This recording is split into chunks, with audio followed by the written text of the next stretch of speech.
Hello guys, this is your friend Prashant from Singapore. कैसे हैं आप सभी? आई होप सभी बढ़िया होंगे। Me too well here. Hello guys, so today I am gonna brief you about and will discuss a very important topic. Is all about rejections. Whenever a student who wishes to come Singapore and he wants to get admitted in one of the institutes here in Singapore or in the universities, sometimes he or she may also face rejection.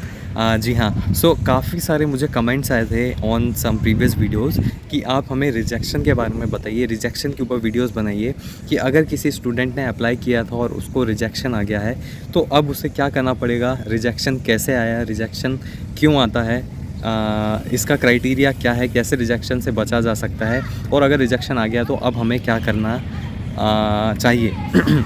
सो आज की video में हम इन्हीं सारी चीज़ों के ऊपर discuss करने वाले हैं. सो आई होप ये वीडियो आपको मदद करेगी.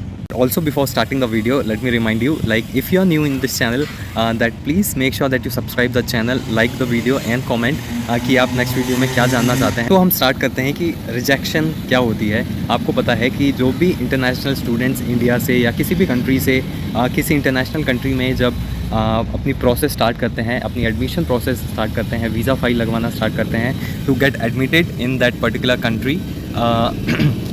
सो हर कंट्री की अपनी अपनी अलग अथॉरिटी होती है. जब बात सिंगापुर की आती है तो यहाँ पे इमिग्रेशन चेक पॉइंट अथॉरिटी, जिसे शॉर्ट फॉर्म में कहते हैं ICA का फुल फॉर्म है इमिग्रेशन चेक पॉइंट अथॉरिटी.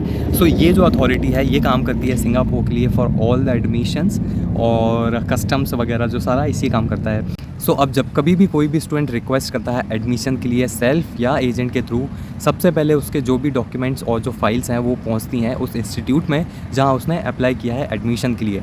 अब वो जो इंस्टीट्यूट है वो आपके सारे डॉक्यूमेंट्स, आपकी जो फाइल है वो पास ऑन करता है ICA टू गेटिंग अप्रूव्ड. उसको अप्रूव कराने के लिए परमिशन लेता है इंस्टीट्यूट की हम ये जो स्टूडेंट है इसको उसकी कंट्री से अपनी कंट्री में बुलाना चाहते हैं for study visa on student visa इतने टाइम के लिए. सो एक बार फाइल ICA के हाथों में जाने के बाद अब ICA जो है वो बहुत सारे पॉइंट्स हैं उनको पहले नज़र मारेगा और वो आपकी जो फ़ाइल है वो चेक करेगा. सबसे पहले कोटा जो होता है वो इस कंट्री ने अलग अलग कंट्रीज़ के लिए नंबर ऑफ़ सीट्स अलॉट करके रखी हैं कि इस कंट्री से अगर हम स्टूडेंट वीज़ा की बात कर रहे हैं तो इतनी सीट्स इस कंट्री के स्टूडेंट्स को देनी है, इतनी seats for example Malaysia country के स्टूडेंट्स को देनी है, इतनी सीट्स फिलीपींस कंट्री के स्टूडेंट्स को देनी है. सो इस तरीके से जो ICA का सिस्टम है वो काम करता है.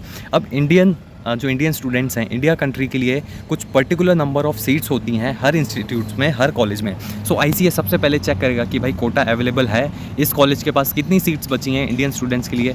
सो ये मैंने आपको एक छोटा सा एग्जांपल दिया है. इस तरीके से बहुत सारे अलग अलग क्राइटेरिया होते हैं ICA के पास जिससे वो पहले जज करेगा, उसके बाद ही वो आपकी जो फ़ाइल है उसका रिज़ल्ट देगा कि आपकी फ़ाइल अप्रूव होगी या रिजेक्ट होगी. एक तो मैंने आपको एग्जांपल ये बताया. एग्जांपल नंबर 2 ये हो सकता है कि उसके बाद फिर वो आपकी प्रोफाइल चेक करेगा. ठीक है कि अगर मान लीजिए ICA के पास फॉर एग्जांपल मैं आपको बता रहा हूँ 20 फाइल आई हैं इंडियन स्टूडेंट्स की. अब उन 20 फाइल में से हो सकता है उसके पास इंडियन स्टूडेंट्स के लिए 10 सीटें हों.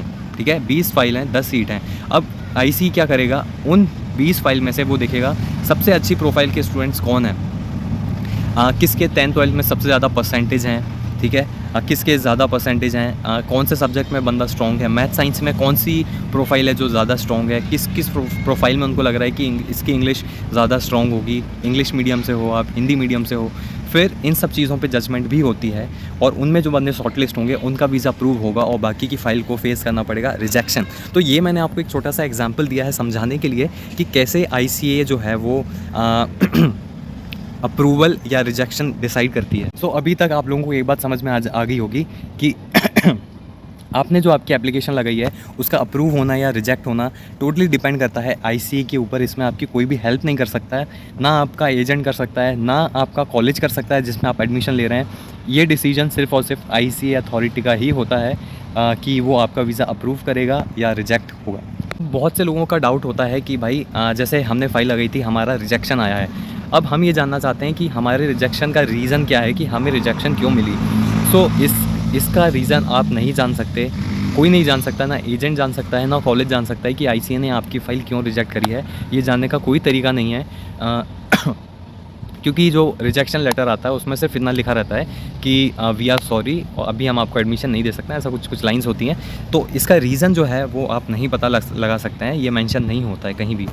अब जो एक क्वेश्चन होता है स्टूडेंट्स का कि अब जिसने रिजेक्शन आ गया है, अब क्या, अब वो क्या करेंगे? क्या वो वापस अप्लाई कर सकते हैं, या क्या अब वो सिंगापुर कभी नहीं आ पाएंगे? अगर वो अप्लाई कर सकते हैं तो कब अप्लाई करें? क्या तुरंत बाद अप्लाई कर देना चाहिए? या इसके लिए मैं आपको बता दूं, according to ICA guidelines, ICA की गाइडलाइन में लिखा हुआ है कि अगर आपका एक बार रिजेक्शन आता है तो रिजेक्शन आने जिस दिन आपका रिजेक्शन लेटर आया है उस डेट से 3 महीने बाद आप वापस से रीअप्लाई कर सकते हैं। इसमें आप रीअप्लाई कर सकते हैं अकॉर्डिंग टू ICA। लेकिन अकॉर्डिंग टू माई एक्सपीरियंस और माई नॉलेज में आपको बताऊँ, 3 महीने से आप ज़्यादा कोशिश करें कि आप उसे 4 महीना कर लें और 4 महीने के बाद फिर वापस ट्राई करें। अब इसमें आपको क्या पॉइंट्स ध्यान रखना है? सबसे पहले तो आपको ध्यान रखना है कि जिस कॉलेज में आपने पहले अप्लाई किया था और आपको रिजेक्शन आया था, उस कॉलेज में आपको गलती से भी वापस अप्लाई नहीं करना है, आपको किसी दूसरे कॉलेज में अप्लाई करना है। दूसरी चीज़, ध्यान रखें कि हमेशा 3 महीने से कुछ डेज़ ऊपर ले लें या 4 महीने बाद अप्लाई करें, और अप्लाई करते टाइम आपके पास आपका जो रिजेक्शन लेटर है वो होना चाहिए। किस कॉलेज से रिजेक्शन आया था वो भी आपको पता होना चाहिए। और जो तीसरी चीज़ जो ध्यान रखने वाली है वो ये है कि आपने जिस कोर्स के लिए पहले अप्लाई किया था जब आपको रिजेक्शन आ गया था, अब आपको वापस से उसी कोर्स में वापस अप्लाई करना है, कोर्स चेंज नहीं करना है। अब कितने चांसेस हैं जिनका एक बार रिजेक्शन आ गया है कि उनका अब सेकेंड टाइम जब वो ट्राई करेंगे तो अप्रूवल आ जाएगा? तो चांसेस के बारे में मैं बात करूँ तो रियल फैक्ट ये है कि एक बार जिसका रिजेक्शन आ जाता है उसके लिए थोड़ा सा टफ़ हो जाता है अप्रूवल लेना बाद में। लेकिन बहुत सारे स्टूडेंट्स को मैंने देखा है सेकंड ट्राई में जब वो किसी दूसरे कॉलेज के साथ ट्राई करते हैं, सेकंड या थर्ड ट्राई में उनका अप्रूवल भी आ जाता है। बहुत सारे स्टूडेंट्स हैं जिन्हें मैं पर्सनली जानता हूँ जिनका फ़र्स्ट टाइम में रिजेक्शन आया था, फिर उन्होंने एटलीस्ट 3 महीने या 4 महीने बाद जब वापस दूसरे कॉलेज में ट्राई किया तो उनका अप्रूवल आ गया था। अगर आपका भी रिजेक्शन आया है तो आप निराश हताश मत होइए। आप वापस से 3 महीने या 4 महीने बाद वापस से रीट्राई कर सकते हैं। ध्यान रखने वाली पॉइंट्स जो हैं वो बस ये हैं कि आपको कॉलेज चेंज करना है, कोर्स सेम रखना है, और 3 महीने से ऊपर उसके बाद ही आप प्लस 3 मंथ्स ट्राई करें या 4 महीने कंप्लीट कर लीजिए, उसके बाद वापस से रीअप्लाई करें। आपके चांसेस हैं कि आपका वीज़ा इस बार अप्रूव हो जाएगा। आई होप ये वीडियो आपको हेल्प करेगी, और अभी तक अगर आपने ये वीडियो देखी है सो मेक श्योर कि आप सब्सक्राइब करें इस चैनल को, और कमेंट करें कि आप क्या जानना चाहते हैं। लाइक द वीडियो बन रही है मेरे साथ। मिलते हैं अगली वीडियो में।